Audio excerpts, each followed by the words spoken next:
What is up, guys? It's Dan the Man, and today I'm going to be recapping yet another rated game of the week held here at Chess Zone on Tuesdays uh, between myself and a name that, to seasoned viewers and veterans on my channel, should need no introduction, none other than Brad Lathrop. Now, for those of you new to the channel, hi, I'm Dan the Man, or those of you who haven't heard of this individual, Brad Lathrop, he's a very common opponent. I've faced him many times on the channel, so I recommend you check the prior games out. But a brief summary of Brad. He's an adult, and he's lately been having rough tournament history. His peak was probably around almost 2000, and yeah, he's just in the gutters here. 1830. He even at one point dipped below 1800. So he's trying to rebound back to where he was. And going into this, I was kind of happy paired against Brad because psychologically he wasn't in a good spot, and maybe I could get a few rating points from him if he was still in that mental state. So, also, I'm doing a new video opening. Some of you in the comments are saying that I shouldn't imitate Hikaru, and well, I like Hikaru a lot as a content creator, but I probably shouldn't have stolen his opening line, so I decided to make my own. So hopefully you guys are cool with that. So yeah, without further ado, let's jump straight into the action. So again, this is a 60-minute plus 5 game, and I begin the game with e4. Sorry, let me turn the sound up. Oh, not that loud. Brad plays e5, knight f3, knight c6, and I play my Scotch game, which is what I usually do. E takes d4. Bishop c4, I gambit the pawn like I always do. Knight f6, I go e5. He goes knight e4, and this is a less conventional approach here. Usually, I've seen d5 more often than knight e4, but knight e4 is still perfectly fine. And here, one of the moves is bishop to d5, with the idea that you're attacking the knight, and also at one day thinking of taking on c6 and taking on d4 right after.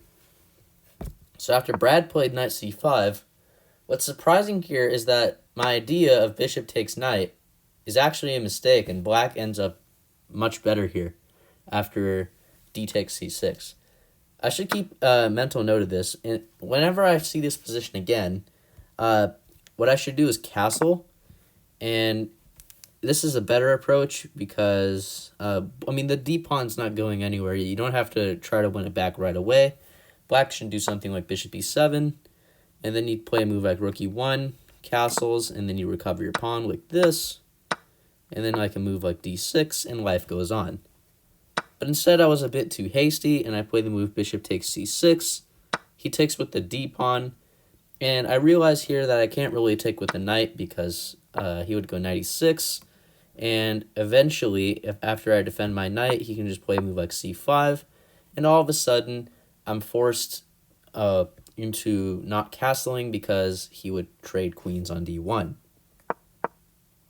So seeing that, I play queen takes d4, opting to go into the endgame. And I didn't think this was much worse. I thought this was much better for black or much worse for me.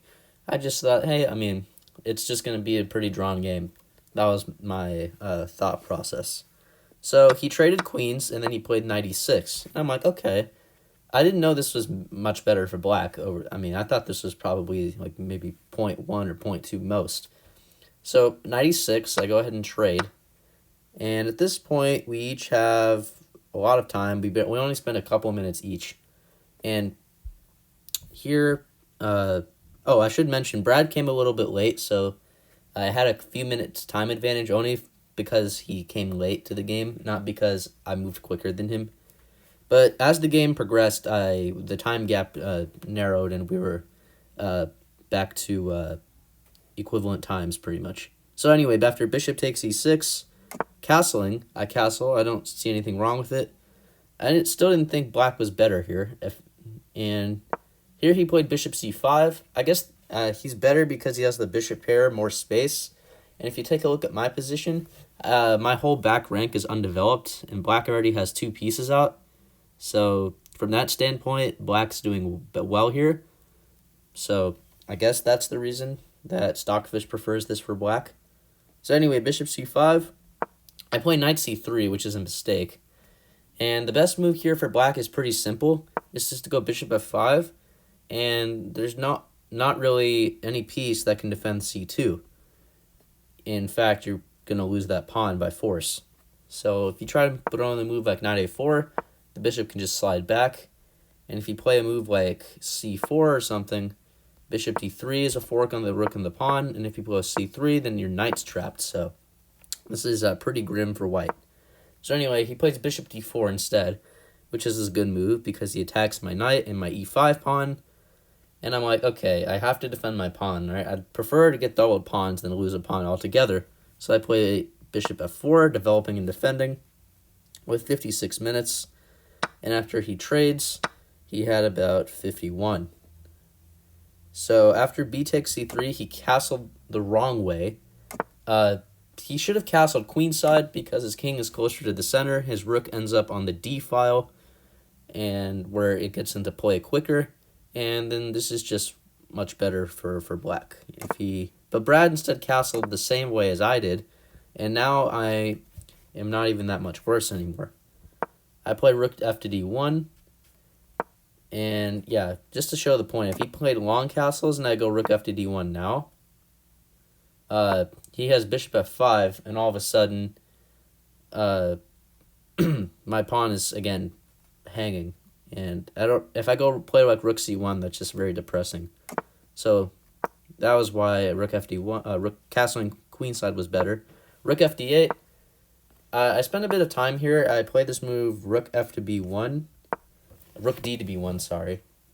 And my point is that I'm trying to attack the b pawn, and I was thinking about other moves like maybe bishop e3.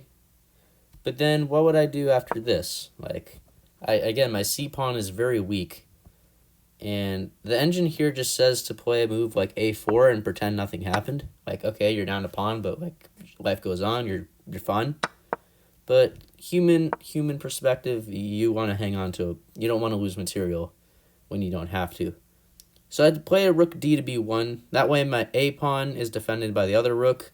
And if need be, I can play rook b2 to defend the pawn laterally instead of from behind.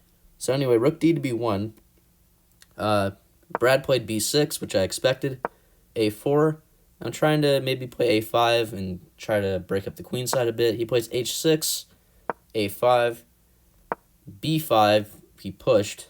And here I play a6. And my idea here is that the pawn at a7 is kind of frozen. And the point is that I'm going to bring my bishop over, like on e3, pressure the a7 pawn, and basically glue the rook to defending the a pawn, so that way it can't move. Otherwise, I would just take the pawn.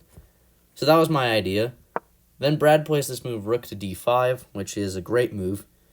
He's preventing bishop e3 because my e5 pawn would hang. And if I try to do something like this, then he can just play Pac-Man on my pawns, rook c5, and he's, my pawns are just really fragile on the queen side, so. So after rook d5, I decided to go h4 because I wanted to prevent g5 from hitting my bishop. Like, let's say I don't play g5, h4, he'll play g5, and if I want to keep my pawn defended, I have to slide my bishop back, and then he infiltrates on the second rank, and this is just very grim. So after h4, Brad plays this mysterious move rook d7, which, frankly, I do not understand at all. I don't really get what this move accomplishes. I was fully expecting rook c5 to attack my pawn, after which I'd go rook a3. But rook d7, I just don't see the point of that move. And I go bishop e3. My idea was to try to pressure his a pawn. He goes king f8. I play a rook d1. We get a trade. And here he plays king e8. And at this point, I realized that Brad was better, but I think he is thrown because, number one, there's not two rooks on the board. There's one, and the two rooks could have done more damage to me. Second thing is that there's opposite color bishops, meaning that the game is more likely to be destined into a draw. So that was the reason I think Brad maybe misplayed this, which he did. So after king e8, I play f3. Not really sure what that move does. Maybe opens a path for my king. Planning to go g4. I just, sometimes in chess, you play moves that don't accomplish anything, and you just try to pass the ball back into the opponent's court to see what they're going to do. Sort of like a waiting game. Anyway, after f3, bishop f5, and